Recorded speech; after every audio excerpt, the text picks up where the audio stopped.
우리가 오늘 이제 말씀을 보는 내용은 뭐였냐면은 하나님께서 다윗을 택하여서 쓰시는데 그 기준은 하나님 마음에 쏙 들었기 때문에 썼다라고 말씀했어요. 그럼 어떤 면에서 쏙 들었을까 보니까 중심에서부터 쏙 들었다. 어떤 중심일까 하는 걸 볼 때에 이 첫 번째가 온유함의 중심이다 하는 걸 보았습니다. 지금 두 번째를 볼 것입니다.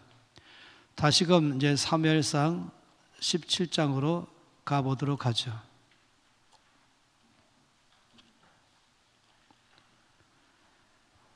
사무엘상 17장에서 다윗이 왜 끊임없이 주변의 사람들에게 저자를 죽이는 자에게는 상이 무엇입니까? 라고 질문했죠. 그 질문한 이유를 아시죠? 그 질문한 이유는 당연히 상 받기 위해서 하는 건 아니었죠. 그런 질문을 하는 이유는 사울 왕에게 자기 존재를 알리기를 원해서 그런 것입니다. 이 선봉장으로 나가서 골리앗과 싸우려고 한다면 당시에 갖고 있는 일반적 상식은 왕이 허락해 나갈 수 있는 것입니다.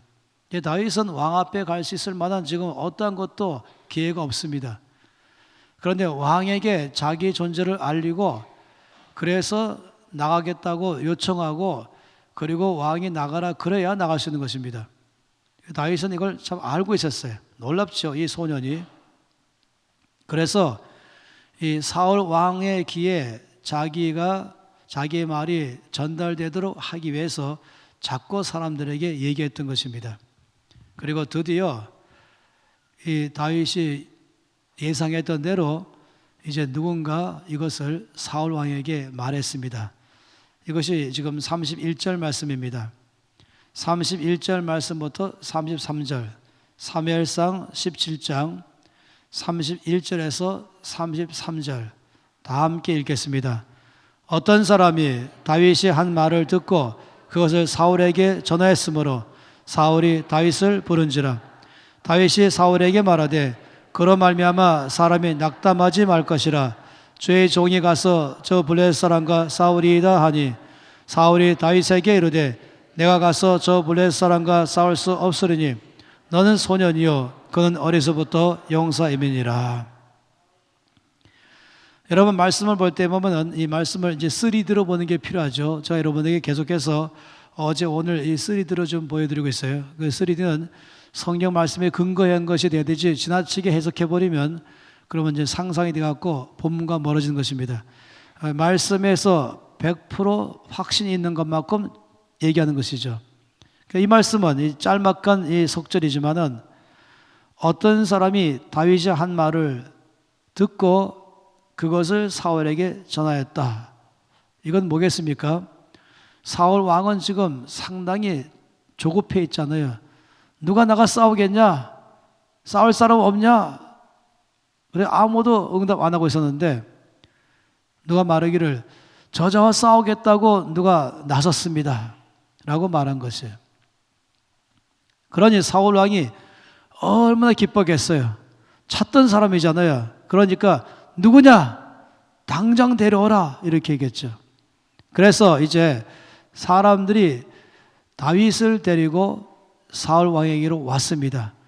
지금 여기 보면 이제 이 본당에 뭐 반 정도 아니면 3분의 1 정도의 전쟁터니까 임시 막사가 있었겠죠. 그 막사에 왕이 앉아 있고 옆에는 이제 장군들이 서 있겠죠. 그리고는 한 사람이 소년 다윗을 데리고 딱 막사 안으로 들어오는 거예요. 그래서 사울 왕이 궁금했어요. 도대체 누구냐? 지금 이 가장 위기 순간에 용기 있는 자 누구냐? 궁금한 거 아니겠습니까? 그런데 이제 그 사람이라고 말하면서 데리고 들어오는 걸 딱 보는 순간에 소년인 것이에요. 그러니까 다윗은 정상적 키를 갖고 있습니다. 큰 형 엘리압처럼 키도 큰 것도 아니었어요. 사울 왕이 자기 앞으로 걸어오고 있는 다윗을 보는 순간에 사울 왕 마음속으로 뭐라고 말한지 아십니까? 침착하자. 자기에게 침착하자. 절대로 실망의 표정을 보이면 안 된다. 적어도 저 용기가 너무 놀랍지 않냐. 이렇게 한마디 말해서 너무 기대를 걸었다가 에게 그러면 얼마나 그러겠어요. 네가 뭐 이렇게 말하면 얼마나 그러겠습니까? 그렇지 않으려고 침착하자 했을 거라고 상상해 보는 것입니다. 그런데 다윗이 오자마자 바로 무릎을 딱 꿇고 그리고 당당하고 단호하게 사울 왕에게 말했어요. 쭈삣쭈삣하면서 하는 것도 아니고 작은 것도 아니고 머뭇거린 것도 아니고 아주 당당하고 그리고 단호하고 확신 가지고 그리고는 담대하게 말했습니다. 뭐랬습니까? 32절에 다윗이 사울에게 말하되 그로 말미암아 사람이 낙담하지 말 것이라 주의 종이 가서 저 블레셋 사람과 싸우겠습니다. 이렇게 말한 거예요. 제가 나가 싸우겠습니다. 낙담하지 마십시오. 걱정하지 마십시오. 제가 싸우겠습니다. 그리고 가슴을 쾅 쳤을지 모르겠습니다. 그때에 33절에 사울이 다윗에게 말하는 말투는요, 굉장히 절제된 언어였습니다. 친절하고 부드러우면서도 절제된 언어로 말했지요. 핀잔주면서 화내면서 실망해가면서 말한 게 아니었어요. 아주 정말로 절제된 언어에서 내가 가서 저 블레셋 사람과 싸울 수 없다. 너는 소년이요 그는 어려서부터 용사다 라고 아주 점잖은 말로 이제 다윗에게 너는 안 된다 라고 말한 것입니다. 이럴 때에 이제 오늘 한 시간 내내 보고 싶은 말씀이 바로 그 다음입니다. 34절에서 37절까지 이 말씀. 제가 또 다른 100군데 중에서 좋아하는 또 한 구절, 이것이 바로 그 중에 하나입니다. 34절에서 37절까지 말씀 모두 같이 읽겠습니다.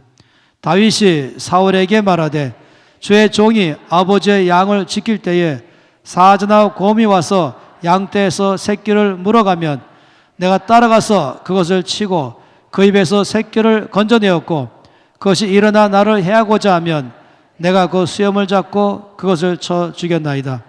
주의 종이 사자와 곰도 쳤은즉 살아계시는 하나님의 군대를 모욕한 이 할례받지 않은 블레셋 사람 이리까 그가 그 짐승의 하나와 같이 되리이다. 또 다윗이 이르되 여호와께서 나를 사자의 발톱과 곰의 발톱에서 건져내셨은즉 나를 이 블레셋 사람의 손에서도 건져내시리이다. 사울이 다윗에게 이르되 가라 여호와께서 너와 함께 계시기를 원하노라. 굉장한 말하고 있었죠. 지금 다윗은 사울 왕을 설득해서 내가 지금 나가 싸울 수 있던 이유를 말한 것이에요. 지금 사울은 보기에 객관적으로 말이 안 되잖아요. 전략적으로 2m 90 앞에 이 소년은 아무리 키가 커봐야 160도 아직 안 되지 않겠습니까? 이 소년에게 안 된다는 것이에요. 이 호리호리한 이 소년에게 객관적으로 누가 봐도 안 되는 것입니다. 그래 넌 안 된다. 너는 소년 아니냐? 넌 아직 어리다 이 말이죠. 저는 용사다.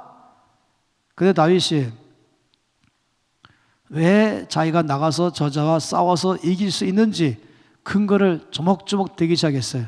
결국 마지막에 사울 왕이 가라 라고 허락했죠. 그 유명한 말 아니겠습니까? 뭐라고 말했습니까? 다윗은 왜 자기가 저 골리앗과 싸울 수 있는지에 대해서 자기의 경험을 가지고 말했습니다. 제가 아버지의 양을 지킬 때에 사자나 곰이 왔습니다. 여러분 사자, 곰 아시죠? 곰 그러면은 힘으로 유명하죠. 곰이 이 손으로 때리면은 이 나무가 부러지는 거 아시죠? 아니면 이 앞을 때리면 손톱으로 긁으면은 이 나무가 벗겨져 나가는 거예요. 한 대 맞으면 죽는 거죠, 바로. 이 곰은 힘이 세기로 유명하고 사자에 갖고 있는 이 발톱과 사자 이빨은 어떤 것도 물어 뜯어서 죽이잖아요. 그게 짐승의 왕이죠. 가장 용맹한 두 짐승은 사자나 곰입니다. 따라서 여우도 아니고 늑대도 아니고 사자나 곰이 제가 아버지 양을 지킬 때에 왔습니다. 와서는 새끼 양을 물고 갑니다. 그럼 제가 따라가서 어떻게 했습니까? 그것을 치고 그 입에서 새끼를 건져내었고 그것이 일어나 나를 해하고자 하면 내가 그 수염을 잡고 쳐 죽였습니다. 자기 경험을 먼저 얘기해서 간증했죠. 한 마리도 아니고 여러 차례 사자나 곰. 이 정도만 해도 벌써 이미 인상이 심하게 이제 심어질 수 있잖아요. 강하게. 그런데 다윗은 그 정도로 하지 않았어요. 여기 중요한 단어가 또라고 말하는 단어가 참 중요합니다. 37절 말씀에 또 다윗이 이르되 뭐랬습니까? 여호와께서 나를 사자의 발톱과 곰의 발톱에서 건져내셨은즉 나를 이 블레셋 사람의 손에서도 건져내시리다. 지금 다윗이 말한 것은 사울왕 앞에서 내가 얼마나 용맹했는가, 내가 사자나 곰을 죽였다, 이것으로 끝난 것이 아니라 더 중요한 백업을 말했습니다. 바로 하나님께서 나를 사자의 발톱과 곰의 발톱에서 건져내었습니다. 다시 말하면 내 힘과 능력을 한 것이 아니라 하나님께서 나와 함께 계셔서 이 사자나 곰을 죽였습니다.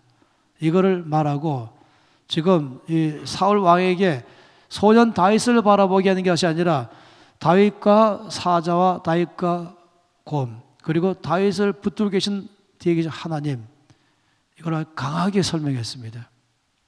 그런데 여기서 어떤 면에서 감동됐는가 하는 것이에요. 이것을 말씀하려면 이제 16장 말씀을 기억하셔야 될 것입니다. 16장에서 이새가 자기 아들 7명을 다 데리고 사무엘 앞에 왔죠. 사무엘이 이새에게 네 아들들을 다 데려오라라고 말한 것은 대통령이 청와대로 가족을 초청한 것보다 더 중요한 것이었습니다. 더 의미가 있고 더 강한 것이죠. 대통령이 오라 그러고 너희 아들들 다 데려오라고 말하면 미국에 있는 아이까지 당장 비행기 타고 오라 그럴 거예요. 이참에 이 눈도장을 찍을 수 있는 기회 아니겠습니까? 이것보다 훨씬 더 중요한 기회이죠. 따라서 이새가 자기 아들들을, 이 중요한 아들들을 다 데려간 것이에요. 그런데 거기에 다윗이 빠졌다는 것입니다. 그것도 다윗이 막내입니다. 생각해 보세요. 아까 제가 이제 나이를 일부러 조금 설명을 드렸죠. 나이를 말할 때 20살 이상 되는 형 3명, 그리고 다윗과 20살 미만의 형들 사이에 4명, 여기 4명이 있는 거예요.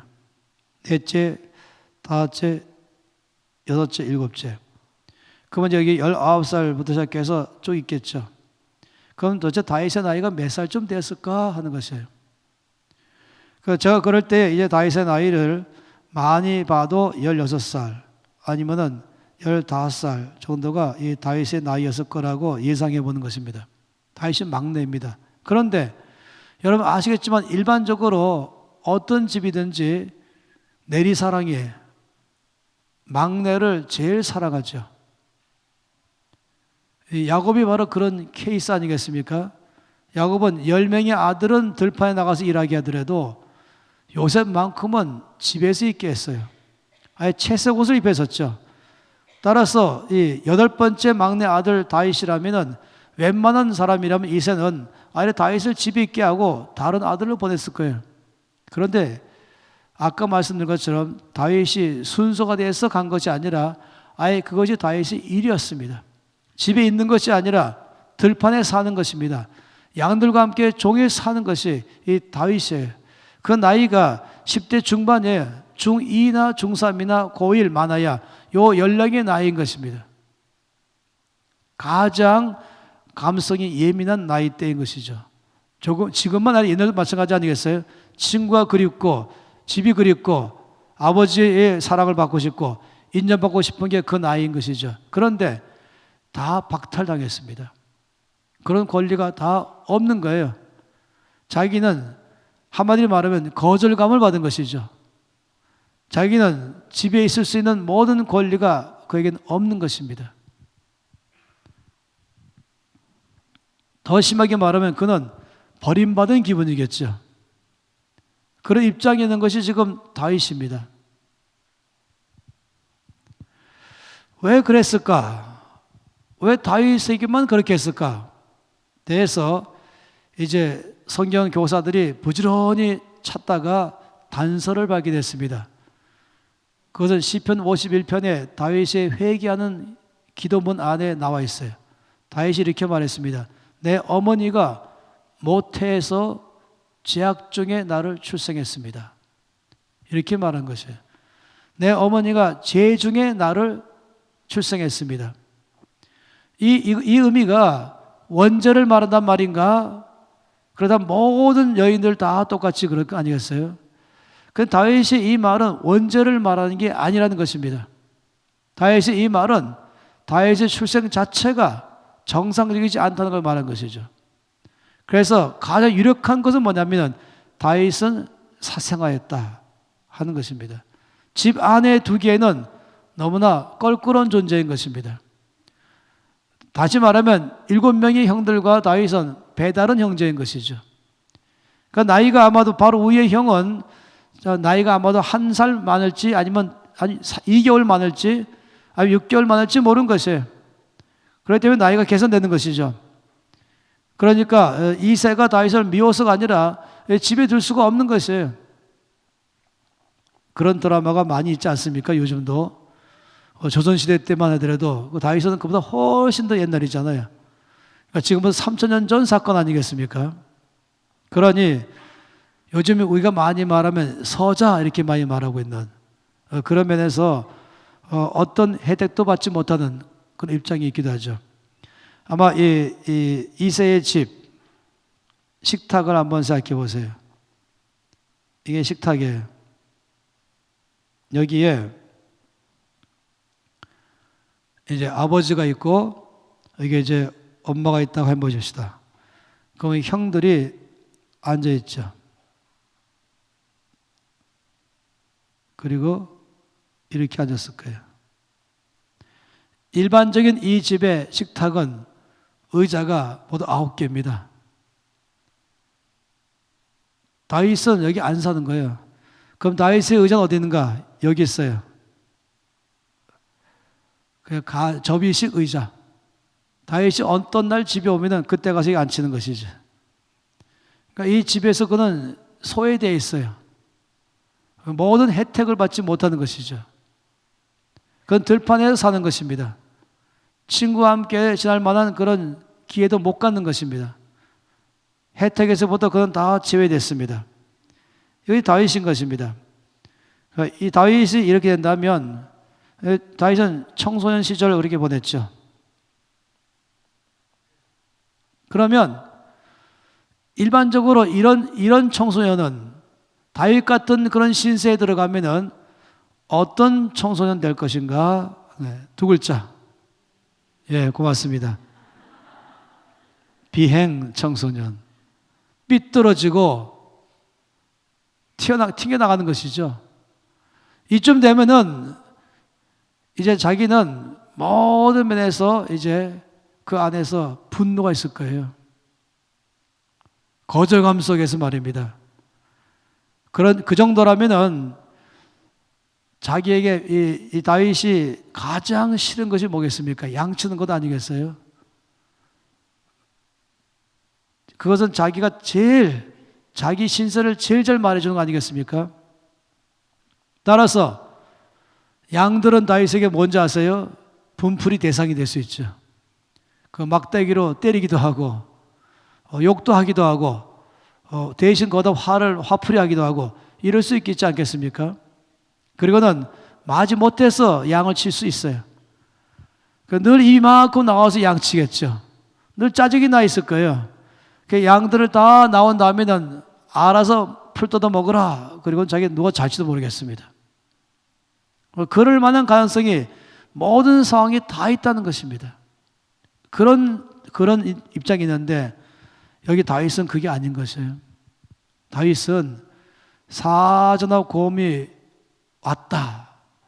그러면 이 좋은 기회가 어디 있어요? 냅다 도망가는 거죠. 그럼 왜 왔냐 그러면은 사자가 왔어요. 그럼 누가 뭐라 하겠습니까? 아니면은 이 사자나 곰이 왔을 때는 막 다 튀기 시작하잖아요. 그러면 제일 어리버번 놈만 거기서 우왕좌왕하게 돼 있습니다. 바로 그 어린 양이죠. 어린 양은 어디 갈 줄 모르는 거예요. 그러면 그럴 때 이제 사자나 곰이 입에 딱 덥석물고 가는 거죠. 제가 사자라면 이렇게 했을 거예요. 다윗아, 한 마리만 가지고 간다, 알았지? 그럼 다윗이 넙죽 엎드려 절하면서 사자님 고맙습니다. 제가 어린 양 한 마리만 잃었습니다. 가서 동네 가서 큰 소리 칠 거예요. 사자가 왔는데 양 한 마리밖에 잃지 않았다 라고 할 수 있겠죠. 그런데 여러분, 이 말씀이 뭐랬습니까? 사자나 곰이 와서 다윗이 치고 있는 양떼들 중에서 새끼 양 한 마리를 입에 물고 도망가기 시작할 때 다윗이 어떻게 했어요? 따라갔다 그랬습니다. 쫓아갔어요.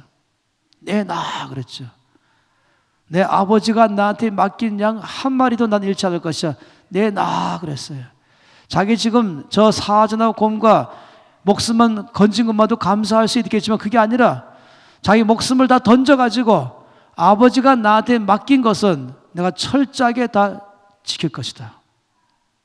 여기 지금 나와 있는 이 다윗의 고백 속에서 그가 얼마나 용감했냐, 그가 얼마나 용맹스러웠냐, 이것을 지금 제가 첫 번째 감동이 아니라 비행 청소년 될 만한 이 소년이 오히려 반대로 자기한테 맡긴 일에 대해서 최선을 다하는 이 모습, 목숨까지 바쳐가면서 아버지가 맡긴 그 일에 대해서 일을 해나가는 그 모습 안에서 감동되는 것입니다. 여기에서 다윗의 중심이 보입니다. 뭔지 아십니까? 충성입니다. 충성이란 단어 아시죠? 그 사람 충성된 사람이다. 그러면 다윗이 제일 대표인 거예요. 이 다윗이 지금 이 장면은 그야말로 충성되다라고 말한 것이죠. 남이 보든 안 보든 인정하든 인정하지 않든 이것 때문에 내가 이익이 오냐 손이 오냐 관심도 없이 이게 지금 내가 해야 할 일이다 한다면 그 일에 관해서 목숨 바쳐가면서 그 일을 끝까지 해내는 사람, 이게 충성된 사람인 것이에요. 반대말이 뭐겠습니까? 배반이죠. 기분 나쁘다 이거예요. 나를 인정하지 않으니까 기분 나쁜 것이죠. 나를 무시하니까 기분 나쁜 것이에요. 내가 아무리 열심히 일해봤자 아무도 알아주지 않아. 그러면 기분이 안 좋은 거예요. 그 중간에 간도버리죠. 그런 사람 발생할 수가 있는 것이에요. 그런데 다윗은 그렇지 않다는 것이에요. 전 놀라운 것입니다.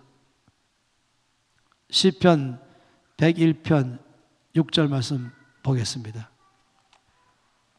참 놀라운 말씀입니다. 시편 101편 6절 말씀, 이 말씀을 여러분 다 외우십시오. 한 절 말씀입니다. 6절 한 절 읽겠습니다. 내 눈이 이 땅에 충성된 자를 살펴 나와 함께 살게 하리니 완전한 길에 행하는 자가 나를 따르리로다. 하나님께서 어떤 사람을 살피시는가? 살핀다 이 말 아시죠? 살핀다, 자세히 관찰한다, 주목하고 집중하여서 자세히 살펴본다, 이 말인 것입니다.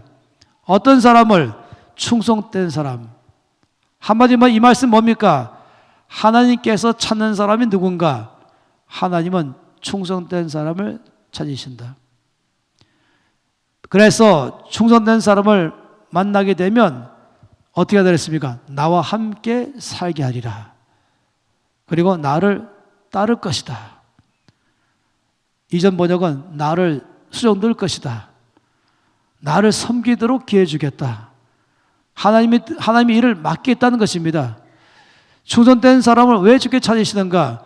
하나님의 일을 맡길 사람이 누군가? 그래서 그 사람의 조건은 충성된 사람인 것입니다. 똑똑한 사람이 아니라, 학력자만이 아니라, 스펙이 아니라 더 중요한 것은 충성된 사람.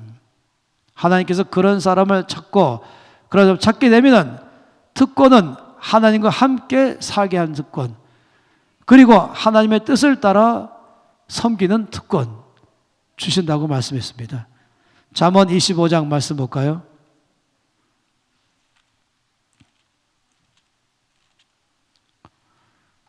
잠언 25장 13절. 잠언 25장 13절 같이 읽겠습니다. 충성된 사자는 그를 보낸 이에게 마치 추수하는 날에 얼음 냉수 같아서 능히 그 주인의 마음을 시원하게 하느니라.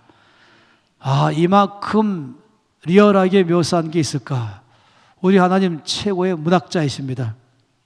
이 충성된 사람에 대해서 하나님 마음을 말한 것이에요. 지금 이 25장 13절 말씀은 우리 하나님 아버지의 마음을 말한 것이에요. 하나님께서 충성된 사람을 만나면 그런 사람 뭐라고 말하고 있습니까? 얼음 냉수 같은 사람이다. 추수하는 날에 얼음 냉수 같은 사람이다. 이 땀이 비오듯 하고 있을 때, 목은 막 타고 있을 때, 그렇지만 지금 멈추면 안 되잖아요. 이 바짝 햇볕이 쫙 비치는 이때 추수 안 하면 바로 날씨가 바뀌기 때문에, 날씨가 바뀌면 다 이제 얼기 시작하면서 못 쓰는 거죠. 따라서 추수할 시간이 바짝이기 때문에 열심히 일하는데, 그때 누가 얼음 냉수 갖다 주면은 마시면서 말하기를, 이야, 시원하다. 그래서 뭐라고 말했습니까? 능히 그 주인의 마음을 시원하게 하느니라. 따라서 이 충성된 사람을 두 가지 면으로 말할 수 있죠. 하나는 얼음 냉수 같은 사람이다. 또 다른 면으로는 하나의 마음을 시원하게 하는 사람이다. 하나님께서 아주 너무 이렇게 말씀하실 때는 찾고 계시는 것이에요. 충성된 사람을 찾고 계신 것이에요. 그런 사람에게 주님은 일을 맡기는 것이죠. 아까 민수기 12장 봤는데 또 보겠습니다. 민수기 12장 말씀 보겠습니다.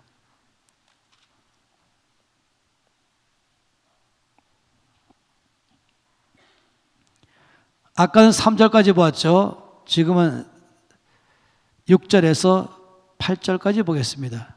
민수기 12장 6절에서 8절 읽겠습니다. 이르시되 내 말을 들으라. 너희 중에 선지자가 있으면 나 여호와가 환상으로 나를 그에게 알리기도 하고 꿈으로 그와 말하기도 하거니와 내 종 모세와는 그렇지 아니하니 그는 내 온 집에 충성함이라. 그와는 내가 대면하여 명백히 말하고 은밀한 말로 하지 아니하며 그는 또 여호와의 형상을 보거늘 너희가 어찌하여 내 종 모세 비방하기를 두려워하지 아니하느냐. 자, 이 말씀 안에 보니까 하나님께서 당신의 종들을 대할 때에 레벨이 있다라고 말씀하는 것입니다. 어떤 종들에게는 6절 말씀에서 환상으로 하나님을 알리고 꿈으로 말씀하신다. 그러니까 환상과 꿈으로 말씀하시는 것. 어떤 사람에게는 환상으로 또 꿈으로. 그런데 주께서 이렇게 말씀하세요. 내 종 모세와는 그렇지 아니하다. 모세하고는 어떻게 했습니까? 대면하여 명백히 말한다. 은밀한 말로 아니한다. 따라서 이것은 은밀한 말이고 여기는 명백한 것이에요. 다시 말하면 이거는 흐릿한 거죠. 흐릿하다. 여기 뚜렷하다 이것이에요. 이쪽은 다시 말하면 간접적이다. 여기는 직접적이다. 하나님께서 다른 종들에게 주님의 뜻을 보일 때는 간접적으로 보여주지만 모세에게만큼은 얼굴을 맞대고 말씀하신다. 페이스타임.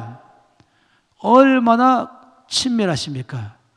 얼마나 영광스럽습니까? 모세는 다른 종들과 다르게 대하시는 것이에요. 그렇게 왜 그렇게 대하시는가? 그 이유가 무엇인가? 뭐랬습니까? 나의 온 집에 충성하기 때문이다. 우리 이 말씀 속에 아는 게 있어요. 주께서 모세를 특별하게 대하신다. 신뢰하시고 일을 맡기신다. 그 이유는 충성된 사람이기 때문이다.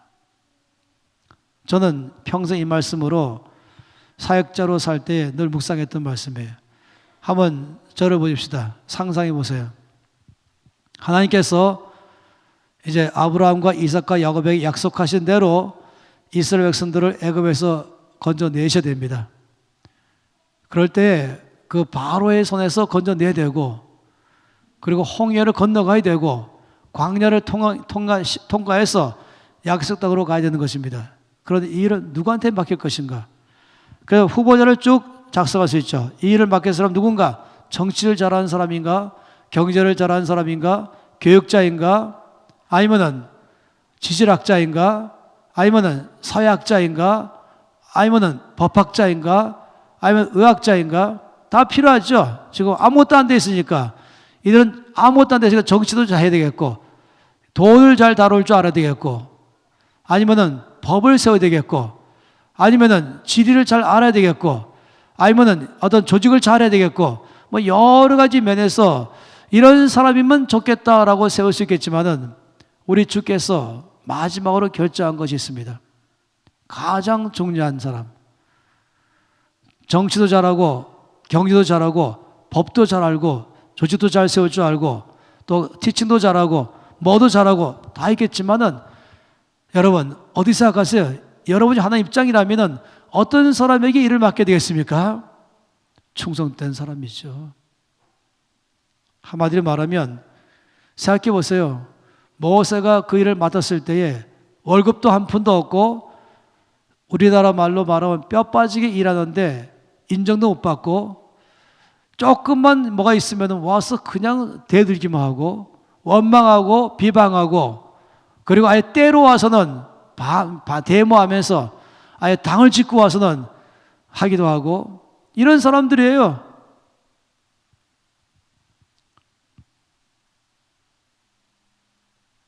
실력이 좋은 사람이어서 어떻게 해야 할 줄 알지만 그러나 이것을 끝까지 안 건다니까요. 중간에 부딪히기 너무 많이 있어요. 저나 여러분이나 다 포함해서 하나님께서 이미 다 알고 계세요. 이 일을 할 사람에게는 이 일을 할 때에 실력으로 할 수 있는 문제가 아니라 이 일을 끝까지 할 사람이 필요한 것입니다. 중간에 기분 나쁘다 해갖고 관둬버린다. 내 마음에 안 들어서 관둬버린다. 나를 무시한다고 관둬버린다. 이것 때문에 관둬버린다. 상처 크게 받아서 관둬버린다. 세상에도 많이 있고 교회는 더 많이 있죠. 왜 교회 더 많이 있냐? 교회는 월급을 안 주니까. 세상은 좀 왜 덜하냐?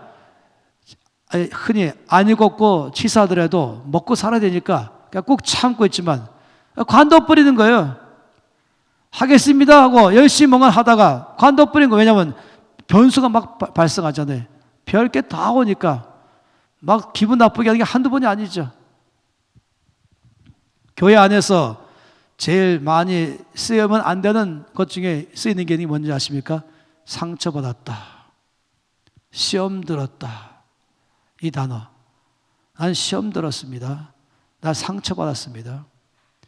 교회에 이런 말씀은 죄송하지만 많은 귀신이 뭐냐면 섭기라고 있어요. 섭섭귀신. 제가 농담삼아 말하는데, 충성된 사람은 그것이 그의 사전에 없어요. 상처받았습니다. 섭섭합니다. 시험 들었습니다. 그런 단어를 쓰는 한은 충성스럽게 살 수가 없습니다. 충성된 사람은 전혀 관심도 없어요. 하나님께서 왜 모세를 택했을까? 모세가 40살 때 제가 일하겠습니다 했잖아요. 가장 하이라이트일 때에 그는 이 메소포타미아 문명과 이집트 문명, 양쪽 문명에 있는 것을 학문을 설립한 사람이에요. 박사기도 몇 개 받았을 거예요. 그는 전쟁에도 용서했었죠. 탁월한 사람이었어요. 사도행전 7장 말씀 보니까 말과 행사가 능통했다고 말했습니다. 그는 40살 때쯤 됐을 때는 이미 그가 배우고 익힌 것을 기량을 발휘할 때였습니다. 제가 하겠습니다라고 나섰습니다. 주님 말씀하기를 안 돼, 내가 너를 쓰지 않을 거야. 그리고 40년 더 지나갔죠. 나이 80세 되었을 때 그때 주께서 내가 너를 쓰겠다 하셨습니다. 어떤 것 때문에 쓴다고 말씀했을까? 충성 때문인 것입니다. 끝까지 해낼 사람 누군가? 중간에 그만두지 않고 끝까지 해낼 사람, 누가 안 봐도, 누가 인정하지 않아도 때로는 무시까지 하고 때로는 욕까지 먹어가면서 그래도 끝까지 나한테 맡긴 것 목숨까지 바쳐가면서 할 사람, 이게 바로 충성인 것입니다. 하나님께서 모세를 택하신 이유는 거기 있는 것이죠. 저의 삶에서 제 마음속에서 비유가 틀리고 마음이 상하고 그럴 때가 왜 없겠습니까? 저는 한 단체에서 35년간 있을 때 한 번도 떠나본 적이 없습니다. 월급도 한 푼도 없는 단체 안에서. 어느 사람 저보고 떠날 마음이 없었습니까? 제가 말하기를, 왜요? 마음으로는 1000번도 보따리 더 쌌습니다.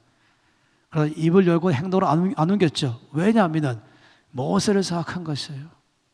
모세를 묵상하는 것이죠. 모세가 겪은 것에 비하면 나는 아무것도 아니다. 하나님 모세에게 원하는 것이 무엇일까? 똑똑함인가? 재능인가? 아니요, 충성 때문에 원하는 것입니다. 우리가 고린도서에서 아는 것처럼 맡은 자들에게 구할 것은 능력이니라가 아닌 것이에요. 충성이니라. 계시록에서는 어떻게 충성하라고요? 죽도록 충성하라. 그러면 생명의 면류관이 있을 것이다. 저는 이 다윗 안에서 하나님께서 보시면서 너무나 다윗에 대해서 쓰겠다고 결정하신 이유가 바로 여기 있는 것입니다. 여러분, 시편 78편 말씀을 보겠어요. 놀라운 말씀이 있습니다. 시편 78편 70절에서 72절. 조금 시편 중에서 긴 장이죠. 그중 맨 끝에 석절입니다. 78편 70절에서 72절 읽겠습니다. 또 그의 종 다윗을 택하시되 양의 우리에서 취하시며 전양을 지키는 중에서 그들을 이끌어내사 그의 백성인 야곱 그의 소유인 이스라엘을 기르게 하셨더니 이에 그가 그들을 자기 마음의 완전함으로 기르고 그의 손의 능숙함으로 그들을 지도하였도다. 여기 또다시 퍼즐이 있습니다. 하나님께서 말씀하시기를 내가 이새의 아들 다윗을 만나보니 내 마음에 썩 들었다. 그래서 이제 사무엘에게 이미 내가 한 명을 왕으로 선택했다. 그리고 다윗이잖아요. 하나님 다윗을 만나보니 내 마음에 썩 들었다. 그럼 언제 하나님이 다윗을 왕으로 삼기로 결정했을까? 여기 나와 있잖아요. 또 그의 종 다윗을 택하시되 어디서요? 양의 우리에서 취하시며 어디서 전양을 지키는 중에서 그를 왕으로 삼으셨다. 확실하잖아요. 그럼 이제 말씀이 다 퍼즐이 맞춰지죠? 그럼 생각해 보세요. 이제 상상해 보십시오. 인간적인 용어로. 하나님께서 사울을 대신할 왕을 누구로 할 것인가를 이제 후보자를 물색하기 시작했습니다. 당연히 서울대학도 가셨겠죠. 왜냐하면 주님은 외모로 취하지 않으시기 때문에 학력이 높아도 쓰시고 안 나도 쓰시는 것이에요. 따라서 당연히 서울대학생도 자격이 있는 것이에요. 그리고 삼성연구소도 갔겠죠. 이렇게 쭉 따라 돌아보신 것이에요. 그리고 이 도시에서 다음 도시로 이제 사람을 찾기 위해서 가시는 중에 들판을 만났습니다. 들판이에요. 아무도 없는 들판. 근데 거기 양들이 쫙 수천 마리가 흩어져 있었어요. 우리 주님께서 좀 쉬시고 싶어서 거기에 마침 바위가 있으니까 바위 걸터 앉아가지고 이제 아름다운 자연 풍경을 감상하고 계셨겠죠. 양들이 한가롭게 풀 뜯는 장면을 보고 있었습니다. 근데 갑자기 노래소리 나오는 거예요. 뭔 소린가 귀를 기울여보니까 거기에 목동 한 명이 노래를 부르는 것이에요. 아마도 여호와는 나의 목자시니 내게 부족함이 없으려다. 여러분 아세요? 다윗은 선택했지요. 내가 불량 청소년으로 살 것인가 아니면 하나님 앞에 가서 내 마음을 토하면서 주님을 의지하며 살 것인가.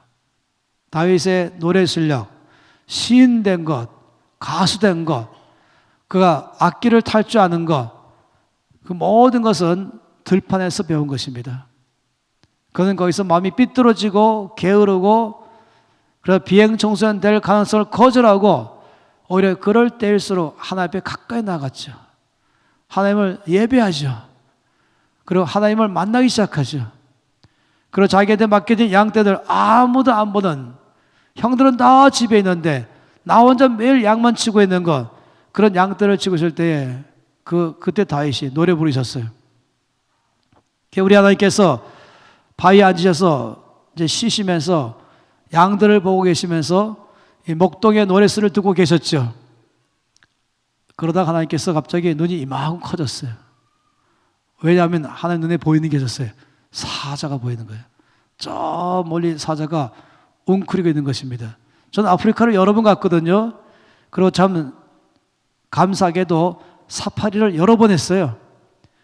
사파리 알지 않습니까? 야생 가서 이 들판에서 거기에 있는 야생 짐승들을 만나는 것 아니겠습니까? 이 집차를 타고 말이에요. 저는 여러 번 가면서 뭐 수십만 마리의 플라밍고, 아니면 수천 마리의 뭐 얼룩말들, 아니면 수백 마리의 기린들, 뭐 코끼리, 코뿔소, 뭐 사슴 다 포함해서. 그런데 하이라이트는 항상 사자입니다. 사자를 보면 웅크리고 있거든요. 저 멀리 먹이 앞에 웅크리고 있는 것이에요. 하나님이 그 사자를 보셨어요. 하나님이 궁금해졌습니다. 장차 이 일이 어찌 될꼬. 그래 드디어 사자가 뛰기 시작했습니다. 그러니까 바로 그 중에 가장 우왕좌왕하는 새끼 양 한 마리를 덥석 잡고 사자가 도망가기 시작했죠. 그때에 주님이 더 눈이 커진 것은 그 소년 목동이었습니다. 바로 달려가는 것이에요. 소리내면서 달려가는 것이에요. 그리고 사자를 잡았죠. 그 입에서 새끼 약을 꺼냈죠. 사자가 화가 나서 덤벼드니까 이 목동이 이 사자의 수염을 잡고 쳐 죽이는 것을 봤어요. 이 장면을 바라보는 하나님, 입을 다물지 못하셨다. 입을 딱 벌려 놀라서, 그리고 속으로 이렇게 말씀했을 거예요. 뭐 저런 놈 다 있냐. 그리고 거기서 결정하셨어요. 내가 찾던 자다. 충성된 자. 하나님은 다윗의 배경을 다 아시죠. 그 얼마나 삐뚤어지게 살 수 있는지 다 아시는 것이에요. 그 얼마나 게으르게 살 수 있는지 다 아시는 것이에요. 불평을 늘어놓고, 불만 늘 늘어놓고, 그리고는 아주 부정적으로 문제만 일으키는 아이 될 가능성이 있는 거 다 아세요. 가장 안 좋은 조건 속에 살고 있어요. 그런데 그 다윗이 하나님을 예배하는 자이고, 그 다윗이 아버지가 맡긴 양들을 지키는데 목숨까지 바쳐가면서 내가 살 수 있을까 없을까 관심 없는 거예요. 내 몸을 던져서 나에게 맡겨진 이 일을 끝까지 지켜내겠다, 해내겠다. 여러분 어떻게 생각하세요? 하나님이 이런 다윗을 보시고 내가 다윗을 왕으로 삼겠다라고 말씀할 때 여러분 이의가 있습니까? 없을 거예요. 주님 합당합니다. 다윗은 왕이 되기에 합당합니다. 하나님이 저 소년을 택한 것은 당연합니다. 이것이 바로 충성인 것입니다. 하나님은 지금 우리 가운데 말씀 다 보여줬죠. 내 눈이 이 땅에 충성된 자를 살펴 만나면 나와 함께 살게 할 것이고 나를 따를 것이다. 내 뜻을 그를 통해 다 이루겠다 이 말이죠. 하나님이 언제 다윗을 택하셨는가? 바로 사무엘상 17장에서 다윗이 말하기를 내가 아버지 양 지킬 때에 사자나 곰이 와서 새끼 양을 움켜가면 내가 따라가서 그 입에서 그걸 건져내었고 그것이 나를 치고자 하면 내가 그 수염을 잡고 쳐 죽였나이다 할 때 하나님이 그 장면 보시면서 하나님께서 다윗을 도우셨죠. 다윗을 도와주시면서 사자나 곰을 죽이게 만들었죠. 그러면서 하나님께서 결정하시기를 내가 이 충성된 자를 내가 왕으로 삼고 내 뜻을 다 이루겠다. 이 사도행전 13장 말씀이 그저 나온 것이죠. 내가 이새의 아들 다윗을 만나니 내 마음에 합한 사람이라. 내 뜻을 그를 통하여 다 이룰 것이다. 충성된 사람인 것입니다. 디모데전서 1장 12절 말씀 보죠. 제가 참 좋아하는 말씀입니다. 디모데전서 1장 12절 한 절 말씀입니다. 1장 12절 한 절 읽겠습니다. 나를 능하게 하신 그리스도 예수 우리 주께 내가 감사함은 나를 충성되이 여겨 내게 직분을 맡기심이니. 바울의 고백입니다. 여기 세 가지 사실을 말하고 있어요. 바울이 말하기를 첫째 이렇게 말했습니다. 예수께서 나를 능하게 하셨다 라고 고백하고 있죠. 두 번째, 예수께서 나를 충성되이 여기셨다. 세 번째, 뭡니까? 예수께서 나에게 직분을 맡기셨다. 제가 어제부터 말씀드렸지만 직분이라는 것은 꼭 교회의 직분만 말하는 게 아닙니다. 나에게 이 땅에서 빛과 소금으로 감당하도록 위한 직분, 교사이면 교사, 장사면 장사, 아니면은 과학자면 과학자, 의사면 의사, 아니 목사면 목사, 모두 다 하나님 나라의 직분 말하는 것입니다. 이 보세요. 이 바울이 말하기를 예수께서 나를 능하게 하셨다. 예수께서 나를 충성되이 여기셨다. 예수께서 나에게 직분을 맡기셨다. 이 셋 중에서 순서가 있어요. 제일 먼저 뭐가 먼저 1번이겠습니까? 이 1, 2, 3 중에 어느 것이 1번이겠습니까? 이게 첫 번째죠. 제일 먼저 보신 것은 충성된 사람인가 아닌가, 이거를 먼저 보십니다. 그래서 충성된 사람이다 라고 인정되면 두 번째 뭡니까? 직분을 맡기는 것이에요. 그리고 세 번째 뭡니까? 감당할 능력을 주시는 것이에요. 여기다라는 단어가 독특한 단어예요. 이 단어는 회계장부를 기입하다 하는 말씀을 포함하는 것이에요. 여러분 아시죠? 회계장부, 금전출납부, 수입, 지출, 잔액 정확하게 있잖아요. 들어오는 거 나가는 거 정확한 게 바로 이 회계장부이죠. 거기는 이론도 틀리면 안 되는 것이에요. 다시 말하면 나의 모든 삶을 다 살핀 것이죠. 그걸 다 주님의 장부에 기록한 다음에 맨 마지막 잔액이 뭐냐면 충성, 이거 말인 거예요. 이 사람의 잔액, 결론, 충성된 사람. 먼저 바울을 볼 때에 주께서 바울은 충성된 사람인가 아닌가를 먼저 보시고 그 다음에 주님의 나라의 일을 맡기셨어요. 그리고 세 번째, 그것을 감당할 능력을 위로부터 주신 것이에요. 이 세상과는 다릅니다. 이 세상은 이 두 번째를 보지 않고 이 세상은 첫 번째 이것부터 먼저 보죠. 능력이 있나 없나, 그 다음에 일을 맡기는 것이에요. 여러분 하나님 나라는 그렇지 않습니다. 생각해 보세요. 내 능력으로 일하는 사람과 하나님의 주신 능력으로 일하는 사람과 누가 더 일을 잘할까? 내 능력으로 일하는 사람과 하나님의 능력까지 일하는 사람과 게임이 안 되죠. 하나님께서는 그 사람이 정치하든 경제하든 교육계 일하든 매스컴에 일하든 예술계 일하든 과학계이든 아니면 그 사람이 법조인이든 의료인이든 아니면 목회자이든 상관없이 어느 누구든지 하나님의 일을 맡은 사람은 자기 능력으로 일하는 것이 아니라 하나님의 능력으로 일하기를 바라는 것입니다. 그 결과는 하늘 땅 차이인 것입니다. 내 능력으로 일하는 사람과 주님의 능력으로 일하는 사람하고는 결과는 하늘 땅 차이라니까요. 세상은 능력 있는 사람에게 일을 맡기기 때문에 한계가 있는 것이에요. 그러나 하나님의 나라는 충성된 사람에게 일을 맡기시고 그 맡은 일에 충성할 때에는 그걸 능히 감당할 능력을 부으셔서 하늘의 일을 하게 하는 것입니다. 따라서 저는 이 3일간의 집회를 마친 다음에 오늘 이 두 번째 말씀이 중심이기 때문에 이 충성된 말씀을 깊이 심장에 넣으신 다음에 여러분 모두가 다 이 충성된 사람 되기를 바란 것이에요. 여러분 모든 사람 통해서 이 땅에서 하나님의 일이 성취되기 바라는 것입니다. 내 능력으로 조금 일한 사람이 아니라 하나님의 능력으로 일한 사람 말한 것입니다. 그 업적은, 그 결과는 엄청나게 다른 것입니다. 작은 일에 만족하지 마십시오. 하나님이 하신 것처럼 하십시오. 여기에 중심이 언제나 뭐라고요? 충성입니다. 하나님께서 하나님 나라의 원칙입니다. 제가 한 가지 아는 게 있어요. 하나님은 모든 사람을 조건 없이 사랑하십니다.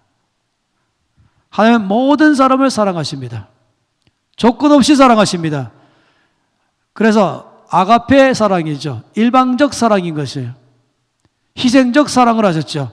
그래서 나에게 다 주신 것이에요. 아낌없이 다 주셔서 사랑이기 때문에.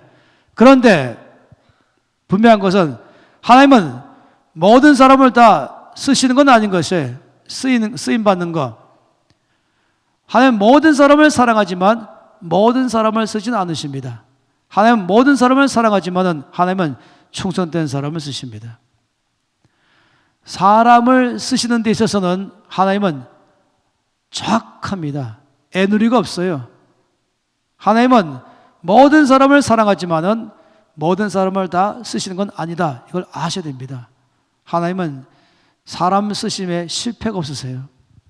항상 충성된 사람을 사용하십니다. 그러니 저와 여러분 가운데서 가장 큰 관심이 뭐겠습니까? 충성이죠. 어떻게 하면 내가 충성할 것인가?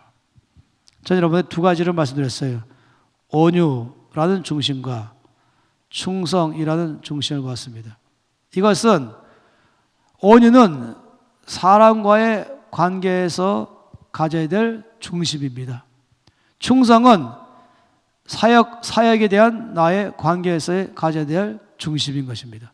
사역 또는 나에게 맡겨진 일 다 말할 수 있겠죠. 하나님이 어떤 사람에게 일을 맡겼는가? 충성된 사람에게. 그러니까 우리는 두 가지가 항상 있는 것이에요. 하나는 우리는 일도 하면서 사람도 교제하는 것입니다. 이 둘 다가 있어야 드디어 하나님께서 쓰임받는 사람 되는 것이에요. 그래서 사람을 대할 때는 온유함으로 대하고 일을 대할 때는 충성됨으로 대하는 것입니다. 이 두 가지가 리더로서 가장 중심에 있어야 되는 것이에요. 한 가지만 말씀을 빨리 보고 마치고 싶어요. 그러면 하나님께서 우리가 충성된 사람인가 아닌가를 테스팅 하신다 그랬잖아요. 장부로 기입하면서 관찰하신다 그랬죠. 그러면 항목이 뭘까? 어떤 항목으로 우리를 충성된 사람인가 아닌가를 알아보실까? 나와 있죠. 누가복음 16장입니다.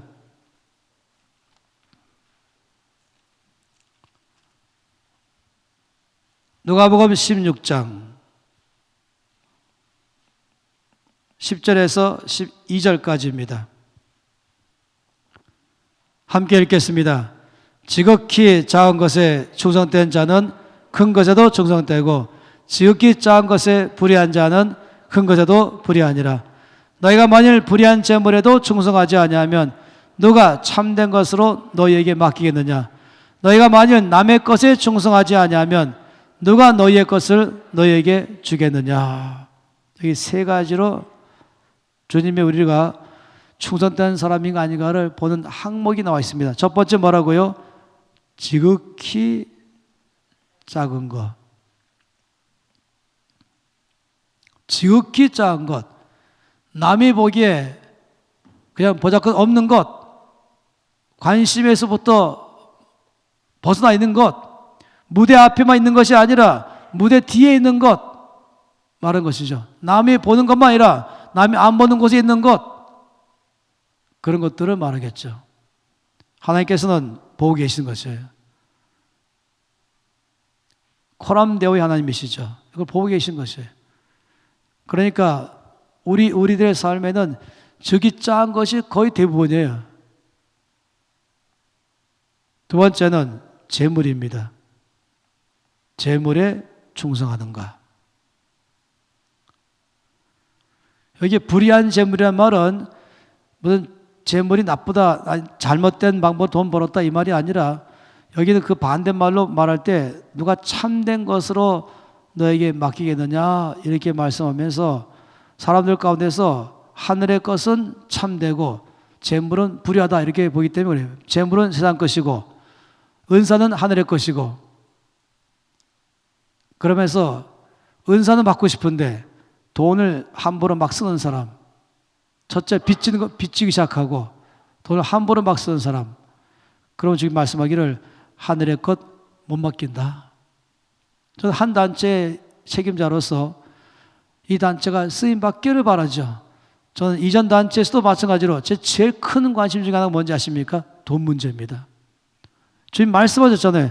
재물에 충성하면 하늘의 것 맡기겠다. 그래서 한 번도 제가 맡은 단체가 빚져본 적이 없어요. 한 번도 돈 쓴 적도 없는 것이죠. 저희 개인에게도 마찬가지인 것이에요. 제가 1억이나 10억이나 제 전권으로 마음대로 만질 수 있다고 생각해요. 있죠. 그런 권한이 있죠. 그렇지만 한 번도 돈 1원이라도 허튼 데 써본 적이 없는 것이에요. 하나님 다 보고 계신 것이에요. 내가 너한테 내 일을 맡길 것인가? 내가 너희 단체에게 일을 맡길 것인가? 내가 이 교회에 일을 맡길 것인가? 내 가정을 쓸 것인가? 내 기업을 쓸 것인가? 그때마다 중요한 사실이 뭐냐면 재물에 대해서 충성하는가. 그러니 NCMN에서 이 재물에 관한 강의를 학교를 열어서 한국교회 전체가, 한국의 모든 크리스천들 전체가 이 면에 충성되기를 바라는 것이에요. 그러니까 쓰임 받기를 바라는 것이죠. 세 번째 뭡니까? 남의 것. 남의 것에 충성해야 자기의 것을 맡긴다. 즉이 작은 것에 충성해야 큰 것 맡긴다. 이 세 가지를 다 보세요. 이 세 가지는 우리들의 모든 삶 전체예요. 하나님은 우리 모든 삶 안에 보고 계신 것이에요. 즉이 작은 것에 충성하는가, 남의 것에 충성하는가, 재물에 충성하는가. 그리고 이것은 기회입니다. 하나님께 쓰임받는 기회인 것입니다. 여기에 충성할 때 큰 것, 나의 것, 하늘의 것 맡은 사람 되는 것입니다. 하나님이 바울을 쓰실 때도 이걸 보셨고, 다윗 쓰실 때도 이걸 보셨고, 모세 쓰실 때도 이걸 보신 것입니다. 아니 모든 사람 다 마찬가지고 저도 마찬가지인 것이고, 주님은 이 세 가지 면에서 나를 보시는 것이에요. 지극히 작은 것에 충성하는가, 남의 것에 충성하는가, 재물에 충성하는가. 그러면 내가 너를 쓰겠다 라고 말씀을 하는 것입니다. 저는 오늘 두 번째 시간에는 이 충성에 대한 말씀을 나눴어요. 저는 우리 목사님, 두 분 목사님 이 방에 어제 오늘 있으면서 거기에 그림 하나를 계속 봤어요. 그건 최후의 만찬입니다. 중세기 때는 서양 화가들은 다 최후의 만찬을 다 그렸어요. 그래서 웬만한 내노라는 화가는 다 최후의 만찬을 그렸어요. 그리고 다 공통점에 다 예수님 가운데 있고, 오른쪽에 요한, 왼쪽에 베드로, 그 다음부터 이제 안드레 시작해서 쭉 사도들을 다 앉히고, 항상 거기에 예수님이 제일 중심이 잘 보이고, 두 번째는 요한과 베드로고, 그 다음에 인물이 누굽니까? 가룟 유다입니다. 항상 모든 최후의 만찬에서는 예수님, 요한, 베드로, 그리고 가룟 유다. 가룟 유다를 여러 화가들이 소개할 때마다 공통적 소개는 뭔지 아세요? 손에 전대를 잡고 있는 것으로 소개를 다 공통으로 했어요. 그런데 미켈란젤로의 최후의 만찬은 다른 모든 작가들과 그 그림에 차이점이 있어요. 미켈란젤로의 그림에서의 가룟 유다는 다른 모든 화가와 다르게 표시한 게 하나 있어요. 물론 한쪽으로는 전대를 잡고 있는 걸 그렸어요. 그러나 나머지 한 손으로는 이 식탁 가운데 그릇을 엎어뜨리는 장면을 그렸어요. 서양 식탁에는 필수 두 개가 항상 있어요. 하나는 뭐냐면 페퍼, 하나는 솔트, 그러니까 후추와 소금. 그래서 아예 PS라고 써놨죠. 후추와 소금은 서양 식당엔 항상, 우리나라는 거의 간장이 있는 것처럼 말입니다. 간장, 고추장이 있는 것처럼 서양에는 항상 후추와 소금이 있어요. 그런데 가룟 유다가 지금 어떤 그릇 엎어뜨리는지 아세요? 소금 그릇입니다. 소금은 무엇입니까? 소금은 변치 않게 하는 것이에요. 소금은 항상 충성을 말하고 있습니다. 배반한다 이 말이죠. 내 마음을 바꾼다 이 말인 것입니다. 주께서는 끝까지 가는 사람을 원하는 것입니다.